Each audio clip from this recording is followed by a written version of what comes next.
Ladies and gentlemen, let me make one thing crystal clear. Being broke is a temporary condition, but staying broke is a choice. You don't stay broke because you lack opportunity. You stay broke because of patterns, beliefs, and decisions. Today, I'm going to talk about the 7 types of people who stay broke. And if you see yourself in one of them, don't get mad, get free. Let's get into it. Pride is one of the most deceptive barriers to success, especially financial success. It disguises itself as confidence, independence, or even intelligence, but in reality, it creates a wall between a person and their growth.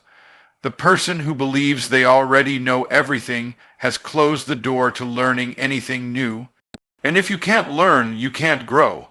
If you can't grow, you can't change. And if you can't change, you can't win. It's that simple.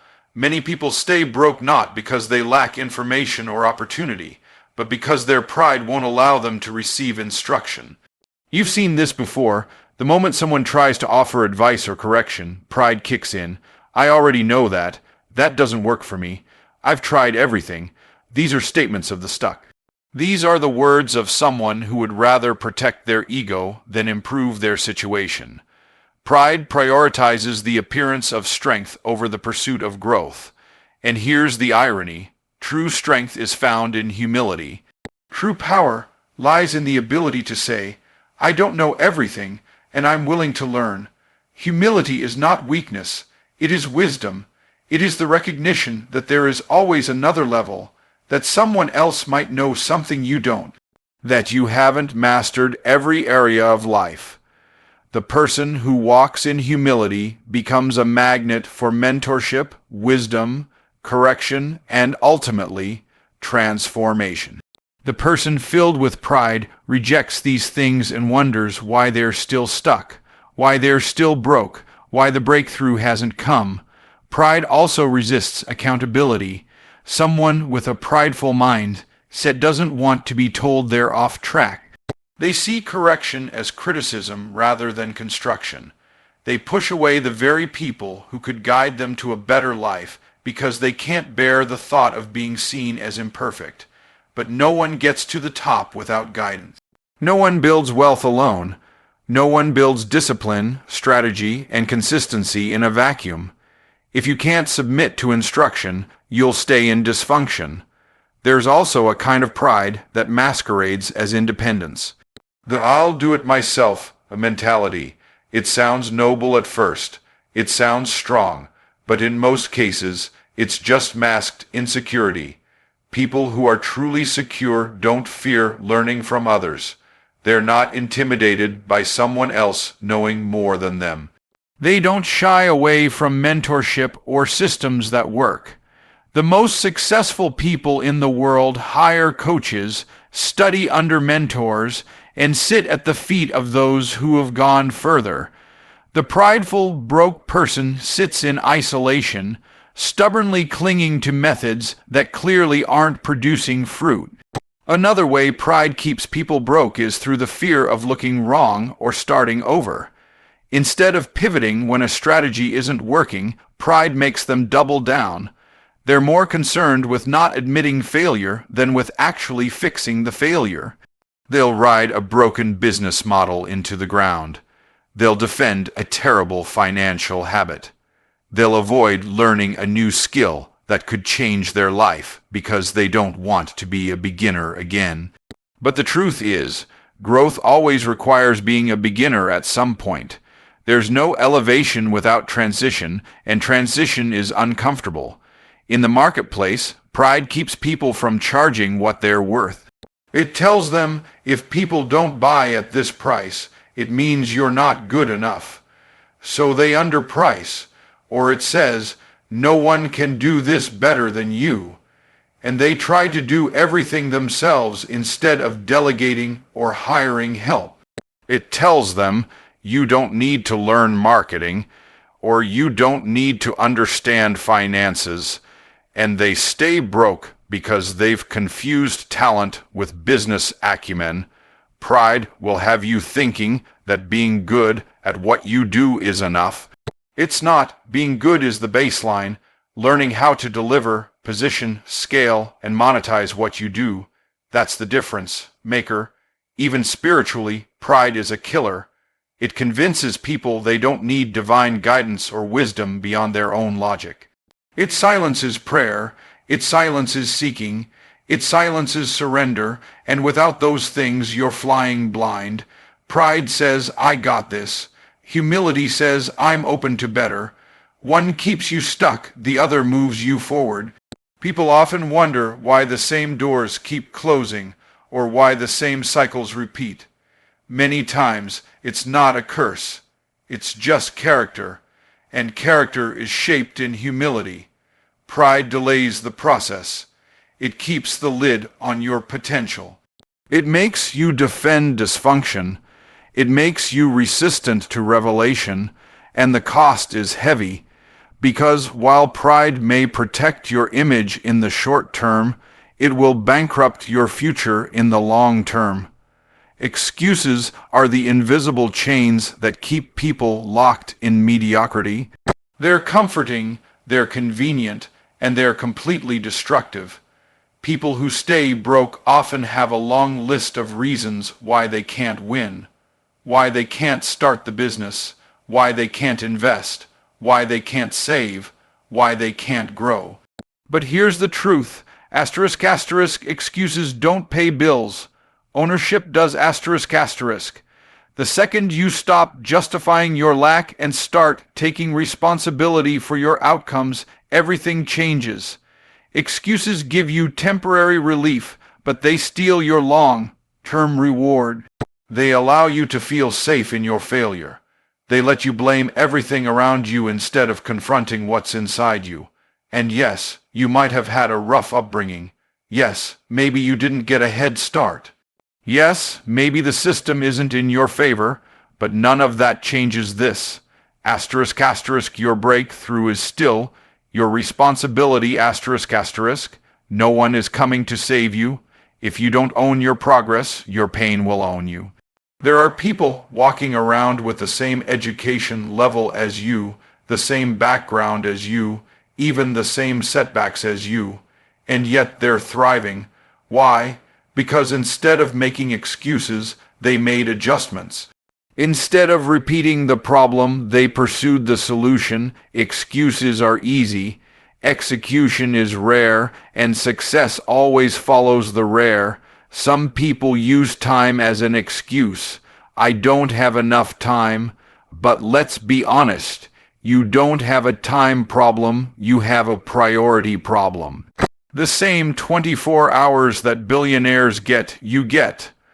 The same 24 hours that single mothers building businesses get, you get. What you do with that time is what matters. Time is not the enemy. Wasted time is. Others say, I don't have the money, but broke is a circumstance. Poor is a mindset. People with no money have found ways to start businesses, take courses, flip products, and build empires. If you really wanted it, you'd sell something. You'd cut back. You'd borrow belief until you built your own. Saying, I don't have money, is often just a more acceptable way of saying, I'm not willing to make the sacrifice. Then there are those who say, I'm not ready. Newsflash, no one is ever fully ready. Readiness is a myth created by fear. The person who waits until they feel ready will wait forever. The person who moves while scared, who acts without having every detail perfect, who launches with what they've got. That's the person who wins. Readiness isn't a feeling, it's a decision. There's also the I've tried everything. Excuse, no, you haven't. You've tried everything you were asterisk comfortable asterisk with. But growth doesn't live in comfort. It lives in commitment. Most people haven't even scratched the surface of what's possible because they quit after the first few no's. They quit after one failed attempt, but failing doesn't mean it's over. It means it's time to learn and adapt. The most successful people failed their way to the top because they refused to use failure as an excuse to stop. Excuses also show up in relationships. People blame their spouse, their kids, their boss, their past. But when you outsource responsibility, you also outsource power.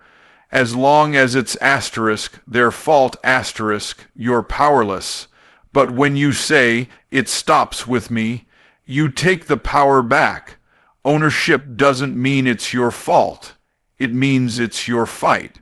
There's something incredibly liberating about saying, this is on me.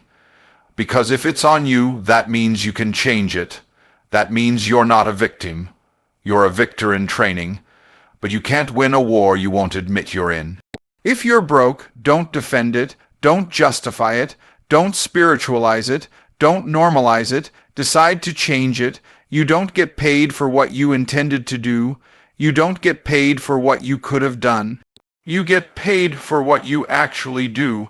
Excuses keep people busy doing nothing.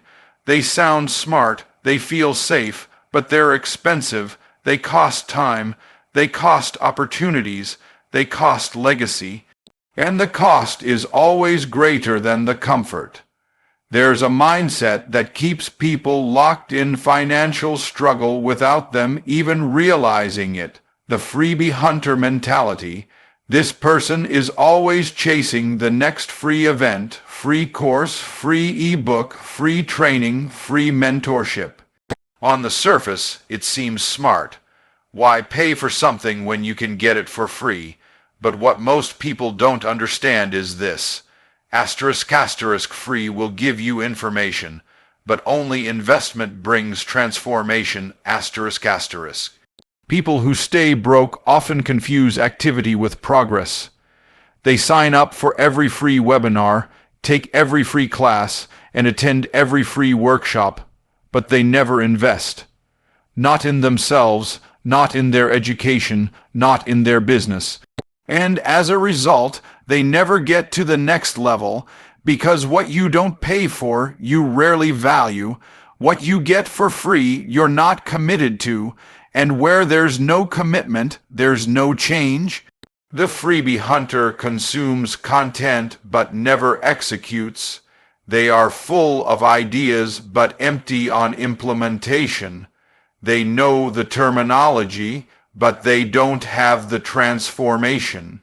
They've watched countless hours of YouTube, scrolled through 100 motivational reels, downloaded every free checklist, and yet nothing in their life has changed. Why? Because they're unwilling to pay the price that growth requires. Free keeps you in consumption mode. Paid puts you in commitment mode. There's a reason gyms charge memberships. Because if people had free access, most wouldn't show up. But once money is involved, priorities shift. It's not about the cost, it's about the commitment. Money has energy, money creates attention. When you invest financially, you invest mentally. You show up differently. Broke people often say, I'll invest when I start making money. That's backwards. You don't invest asterisk because asterisk you're already successful. You invest asterisk to become asterisk successful. You're not waiting for abundance to invest. You're planting the seed that leads to abundance. Imagine a farmer saying, I'll plant once I see the harvest. That's exactly how most people treat their personal growth. There's also a spirit of entitlement that sneaks into this mindset, the belief that others should give you their knowledge, their time, their resources for free. But why should someone give you what cost them thousands of dollars and years of experience for nothing? Why would someone hand you a shortcut when you won't even take the first step? Mentorship is earned through value exchange.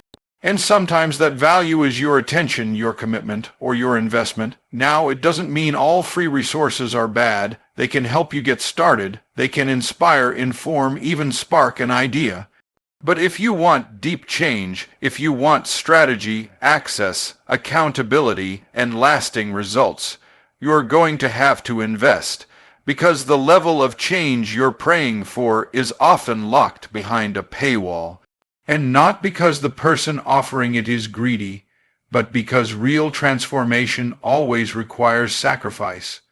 There's also a psychological barrier that keeps the freebie hunter stuck. Fear. Fear of wasting money. Fear of getting scammed. Fear of failing even after investing.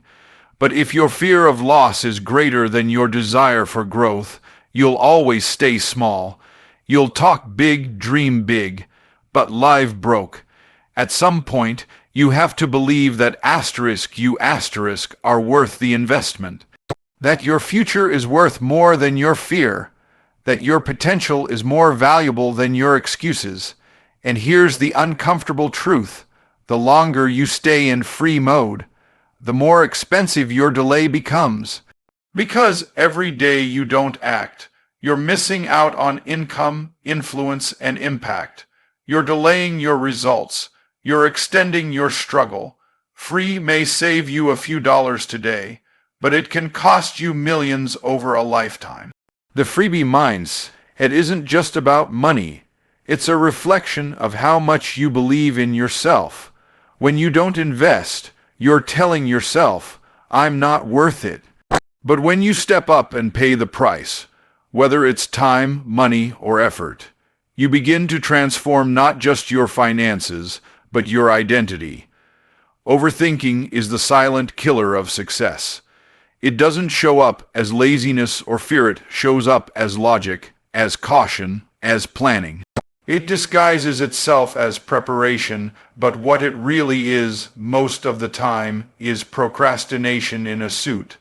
People who stay broke often aren't short on ideas, they're drowning in them. They've got notebooks full of visions, hard drives packed with drafts, and hearts full of dreams, but no execution. Action beats overthinking every time. The overthinker always needs one more book, one more course, one more confirmation. They want every detail perfect before they take the first step. But life doesn't work that way. Business doesn't work that way. Wealth doesn't work that way. Clarity doesn't come before action. It comes from action.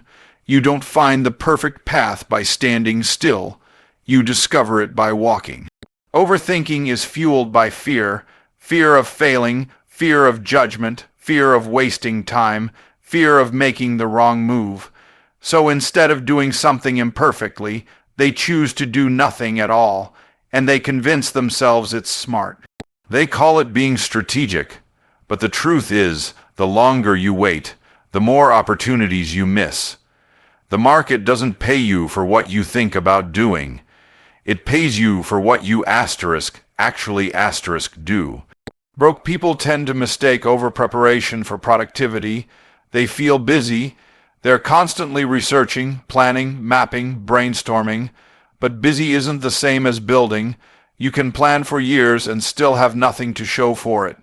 Planning without action is dreaming, and dreaming without execution is delusion. The most successful people aren't the ones who got it right the first time. They're the ones who started, made mistakes, adjusted, and kept moving. They didn't need everything perfect to begin.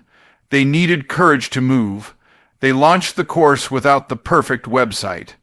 They sold the product before the packaging was finalized. They asked for the sale before the logo was designed. Why? Because money doesn't respond to ideas. It responds to offers. There's a reason takers win. Because movement creates momentum. The more you move, the more doors open. The more doors open, the more chances you have to win. The overthinker waits for the door to be wide open, perfectly lit, and guaranteed safe before they'll knock. By the time they do, someone else is already inside making money. Overthinking is also a control issue. People overthink because they want to avoid uncertainty. They want to eliminate risk, but in doing so, they eliminate growth. Risk is the soil where reward grows. If you're not willing to risk a little discomfort, you're not ready to reap the reward of success. Broke people try to control outcomes they've never even pursued. They want a guarantee without ever stepping into the game. It's better to fail fast and learn than to think forever and never try. Every successful entrepreneur, leader, or creator has a list of things they tried that didn't work. But guess what? They asterisk no asterisk it didn't work because they actually did it. They didn't theorize, they tested, they didn't overthink, they acted. The person who learns by doing will always outperform the one who's still thinking about doing. Overthinking also kills confidence. The longer you sit on an idea, the more doubt creeps in. You start wondering if it's good enough, if you're good enough, if the timing is right, if the market is ready. And eventually the fire fades. What was once a burning passion becomes a buried potential. And the saddest part is, the world never even got to see what you were capable of, because you never moved. People who win understand that action isn't just about results. It's about identity. Every time you take action, even a small one, you reinforce the belief that you're a person who moves, a person who builds, a person who executes. And with every action, you chip away at fear and build a new standard for yourself. Overthinking doesn't make you smarter. It just makes you slower. You don't need another opinion. You need a decision. You don't need another strategy. You need a start, because your next level won't be unlocked in your mind. It'll be unlocked in your movement. Skepticism is often disguised as wisdom, but it's usually just fear wearing a smarter looking outfit. People who stay broke are often the first to question everything, but not in a way that leads to deeper understanding. It's a kind of default doubt, an automatic no, a knee-jerk rejection of anything that sounds different, new, or unfamiliar. They're skeptical of opportunity, skeptical of success, skeptical of people winning around them. And that skepticism becomes a self-fulfilling prophecy. Skepticism kills opportunity. There's a difference between discernment and distrust. Discernment evaluates. Skepticism rejects. Discernment listens and filters. Skepticism blocks and assumes. Discernment says, let me understand this and see if it aligns with truth. Skepticism says, this is probably a scam, before even hearing the offer. And that kind of mindset doesn't just protect you from loss. It also protects you from growth. Opportunities rarely show up dressed in comfort. They usually look like work. They look like investment. They look like risk. They challenge your normal. And the person who is ruled by skepticism misses it every time because they think every breakthrough must come trapped in certainty. It won't. Breakthrough requires belief before evidence, action before outcome, faith before facts, and that's where most people tap out. They want to see the harvest before they plant the seed. Broke people often see success stories and immediately assume the worst. That's fake. They're lucky. They must be lying. They reject what's possible for others because it reminds them of what they haven't done yet. And it's easier to discredit someone else's win than to confront your own hesitation. But what you attack, you can't attract. If you mock money, you won't make money. If you hate success, it won't visit you. Your skepticism may feel righteous, but it's actually rejection in disguise. Skepticism also isolates you. It shuts you off from mentors, from coaching, from partnerships. You start believing you're the only one who can be trusted, the only one who knows what's best. And as a result, you limit your access. You limit your influence. You limit your input. No one successful ever got there alone, but if you push away every helping hand with a suspicious eye, you'll end up broke, and proud of it. People who live in skepticism tend to ask the wrong questions. Instead of asking, how could this work for me? They ask, how could this go wrong? Instead of asking, what can I learn from this? They ask, what's the catch? And questions shape your focus. If you're always looking for the flaw, you'll find it. But if you're looking for the formula, you'll find that too. Skepticism narrows your vision until you can only see what supports your doubts. There's a part of skepticism rooted in past pain. Maybe someone was burned by a bad deal, scammed by a fake coach, or let down by a promise that never delivered. That pain is real, but when pain turns into paranoia, it becomes a prison. Every time something new comes your way, you measure it by your past disappointment instead of your future potential. And that's a dangerous place to live, because it means you've allowed pain to become your compass. Skepticism also feels safe because it demands no risk.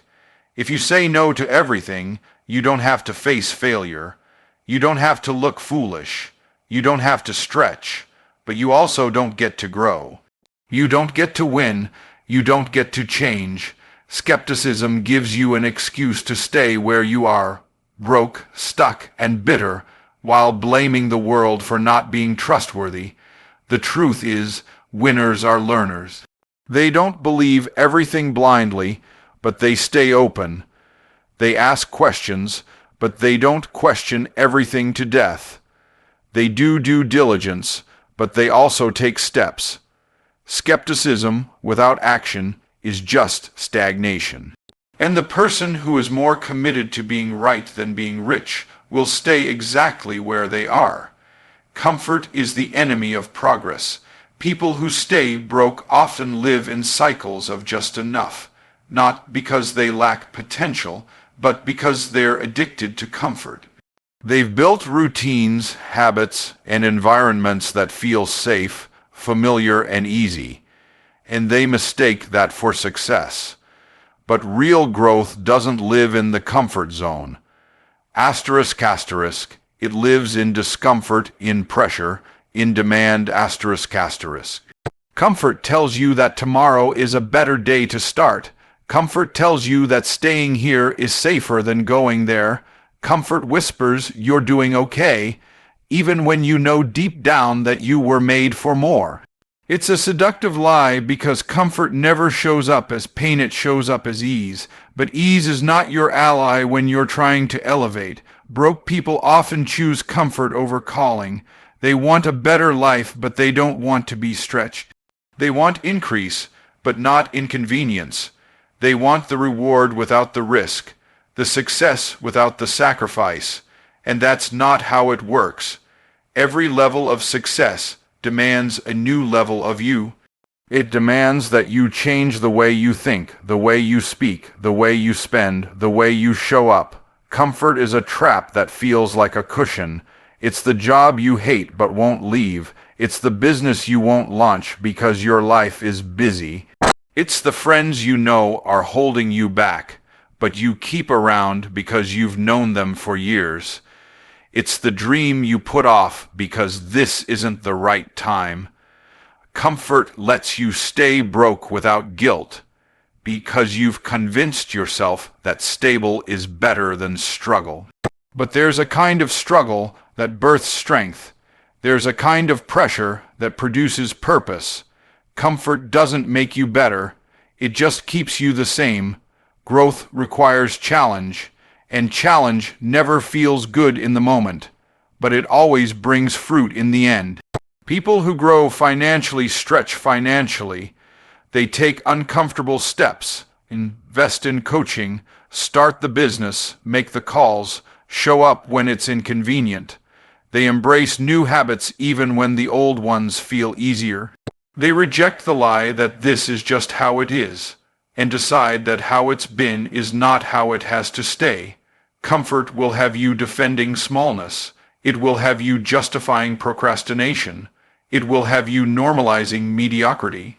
It will have you waiting for a feeling that never comes and missing moments that never return. Because comfort doesn't announce itself.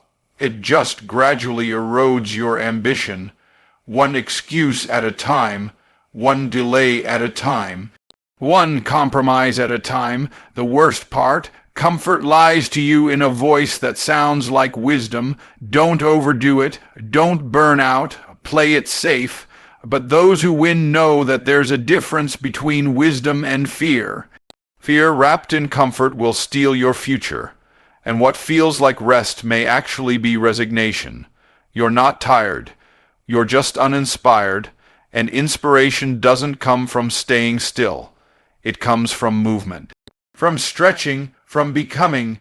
Comfort also shows up in your money habits, spending to feel good instead of investing to grow, avoiding uncomfortable financial conversations, refusing to look at the numbers, acting like as long as the bills are paid, is a financial strategy. That's not abundance. That's survival disguised as stability, and survival is not the goal. To break out of being broke, you have to break up with being comfortable. You have to decide that what's ahead of you is worth more than what's familiar to you. You have to be willing to look foolish, to feel stretched, to be misunderstood, to start at the bottom, because nothing great is built inside your comfort zone. Your future requires discomfort. Your next level demands it.